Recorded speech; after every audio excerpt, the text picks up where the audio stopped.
దేవరాజు ఇంద్రునికి సేవకుని ప్రణామం.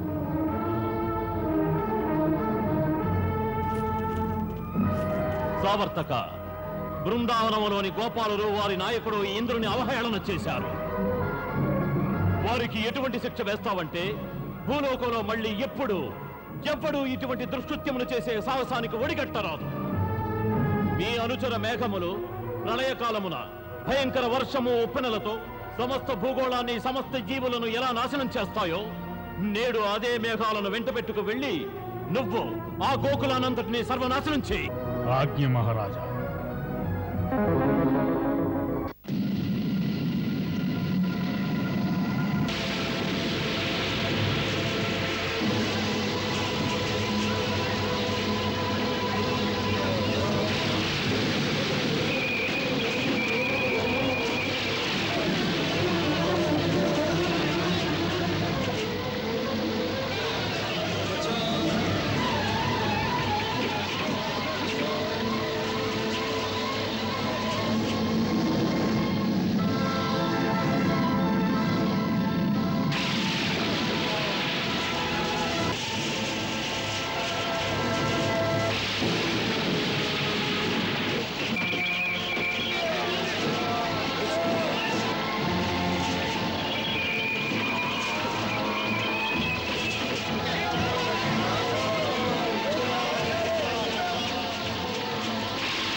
చూస్తుంటే భూమి మీద ప్రళయం వచ్చినట్టుంది.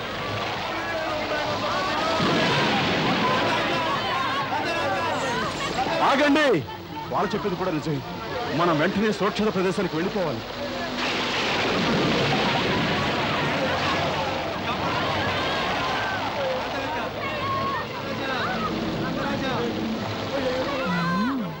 అయితే ఇంద్రుడు స్వయంగా వర్షాన్ని వెంటబెట్టుకొచ్చాడన్నమాట. ఇక గోకులవాసులను రక్షించవలసింది. నువ్వు ఆ పనేదో చూడు కృష్ణయ్య. ఇప్పుడే నేను వెళ్ళి ఆ ఇంద్రుని సర్వనాశనం చేసొస్తాను. కాదు సోదరా, అతన్ని నాశనం చేయడం కాదు, అతని అహంకారాన్ని నాశనం చెయ్యాలి. పదన నాన్నగారు, మీరంతా నాతో రండి. రండి.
గోవర్ధన దేవత, మేము మిమ్మల్ని పూజించాము. అందుకని ఆ దురభిమాని ఇంద్రుడు మాపై కోపగించుకున్నాడు. అతడు మా నగరంలోని జనులను, గోకులాన్ని ముంచి నాశనం చెయ్యాలని చూస్తున్నాడు. ఇప్పుడు ఈ సమయంలో తమను ఛత్రంగా చేసుకొని మొత్తం గోకుల వాసులను, తమ నీడను సురక్షితంగా ఉంచాలనుకుంటున్నాం. తమరు కూడా మా యత్నానికి సహకరించాలి.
అందరూ మీ బండిని కూడా లోపలికి తీసుకొని రావచ్చు.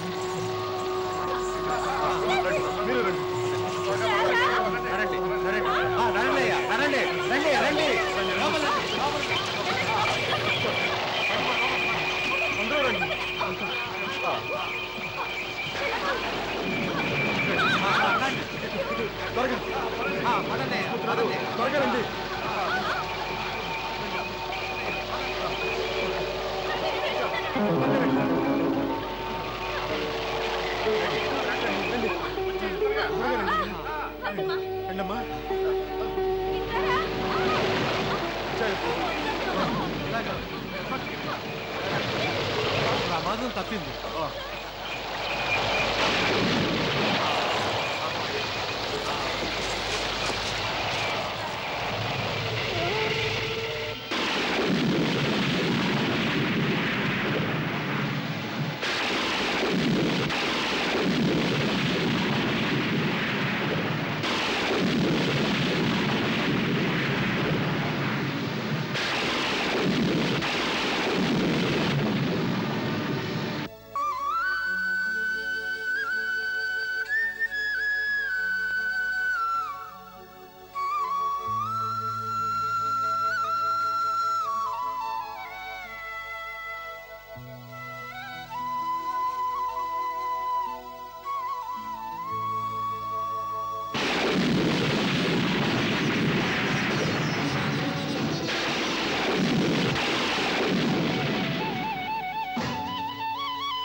స్వామి, మా భయంకర మేఘాలు వాటి వద్దనున్న ఆఖరి నీటి చుక్క వరకు కురిచాయి. మరి ఏ మేఘం వద్ద ఒక నీటి బొట్టు కూడా మిగలదు.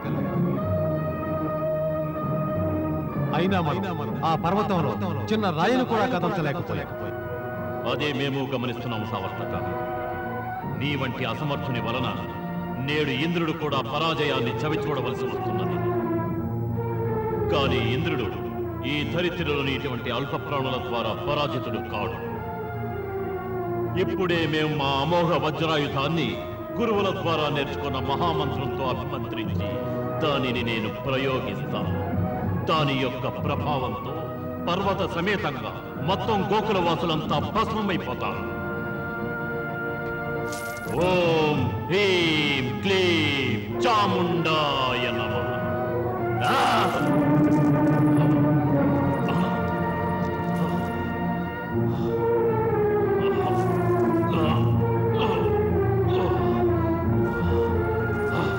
ఓం హ్రీం క్లీం చాముండాయ నమః.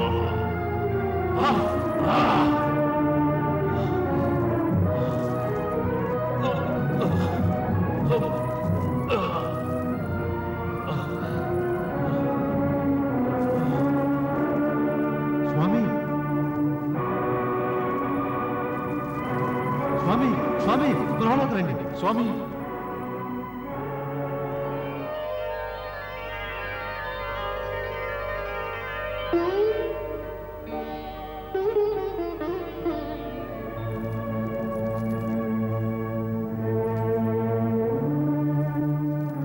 హే దేవరాజేంద్ర, నీవు ఎదుర్కొంటున్నది ఎవరినో తెలుసా? పరమ శక్తిశాలి. అతని ఎదుట నీ వజ్రాయుధం ఎందుకు కొరకాదు. హే గురుదేవ, ఈ పరిస్థితిలో మనం ఏమి చేయవలేను? ఇది వచించుటకే నీచెంతకే తెంచితిని. ఇటువంటి పరిస్థితిలో శక్తి యొక్క ప్రభావం పనిచేయని ఎడల మనం భక్తినే నమ్ముకోవాలి. కనుక ఈ సమయంలో భగవంతుడైన శ్రీహరితో యుద్ధానికి బదులుగా అతనిని శరణు వేడుకు. అతను నీ ఓటమిని విజయంగా మార్చగలడు. హే గురుదేవ, నా తొందరపాటు వలన చాలా పెద్ద అపరాధం చేశాను. ఇంత జరిగిన పిమ్మట అతడు ప్రసన్నుడవుతాడా? అవశ్యం. ఇప్పుడు నేను భగవంతుణ్ణి ప్రసన్నం చేసుకుని ఒక గుప్త స్తోత్రాన్ని ప్రదానం చేస్తాను. ఒకప్పుడు నే మహర్షి అంగీరసుని ద్వారా విన్నది, ఎప్పుడైతే నీ శక్తి నుంచి నువ్వు పరాజితుడు అవుతావో, ఎప్పుడైతే అంతం దగ్గరికి వస్తుందో, అటువంటి సంకట సమయంలో నీ అహంకారాన్ని వీడి ప్రభు యొక్క శ్రీచరణాలకు నిన్ను నువ్వు సమర్పించుకోవాలి. ఈ మంత్రంతో ప్రభువును స్తుతించినచో వెంటనే ప్రభువు ప్రసన్నుడై తక్షణమే నీ కష్టాలను తొలగిస్తాడు. నీవు మాతో కలిసి ఆ గుప్త మంత్రాన్ని పఠనం చెయ్యి. అక్షరం పరమం బ్రహ్మ జ్యోతిరూపం సనాతనం. అక్షరం పరమం బ్రహ్మ జ్యోతిరూపం సనాతనం. అక్షరం పరమం బ్రహ్మ జ్యోతిరూపం సనాతనం. అక్షరం పరమం బ్రహ్మ జ్యోతిరూపం సనాతనం.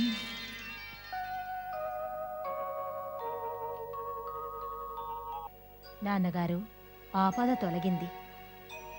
చూడండి, మేఘాలన్నీ అదృశ్యమయ్యాయి. ఎంత తీక్షణమైన సూర్యకాంతి ప్రసరిస్తున్నదో.